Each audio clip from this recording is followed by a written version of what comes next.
আসসালামু আলাইকুম। শখের পান কাহিনী। আমি আর বাবলু সোনা মার্কেটে গিয়েছি। গিয়ে দেখলাম অনেক ফলমূলের গাছ উঠছে। লোকাল মার্কেট থেকে মূলত এই পান গাছটা কেনা।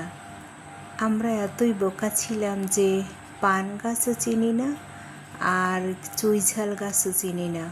প্রথমে ভেবে নিয়েছিলাম পান গাছ না চুইঝাল গাছ, দুইজনে কনফিউজড।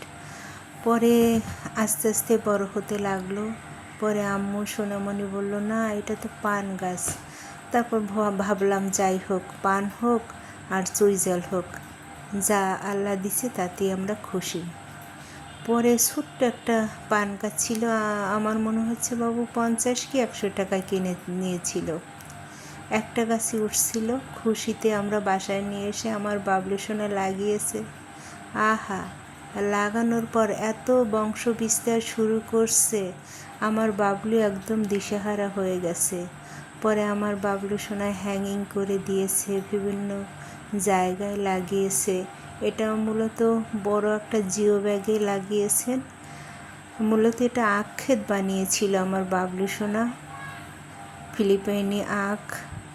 তারপরে সাথে আমার বাবলু আবার কয়েকটা পান গাছ লাগিয়েছিলেন। আমরা অনেক দিন বাসায় ছিলাম না, তারপরও এই জিও ব্যাগের পান গাছগুলি বেঁচে আছে, কিন্তু আখ গাছগুলি টেকে না। কি সুন্দর আখ ছিল। আমি আখগুলো আসলে ভিডিওতে উঠাইনি, খুব দুঃখ লাগবে। একটু একটু দেখা যাচ্ছে, একদম শুকিয়ে গেছে, খেতে পারিনি। কিন্তু পান গাছগুলো বেঁচে আছে।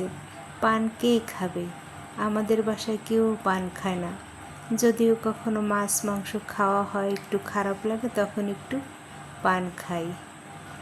আর যেগুলি আমার বাবলু সোনা হ্যাঙ্গিং করে লাগিয়েছিল সবগুলি শুকিয়ে গেছে। শুধু জিও ব্যাগের কারণে এই পান গাছগুলি বেঁচে আছে। আর এই পান গাছটার পান একটা গাছ না, অসংখ্য গাছ। খেতে এত সুস্বাদু পানগুলি, আর এত টেস্টি, ছোট ছোট পান, একদম পুরো, খেতে ভীষণ মজা।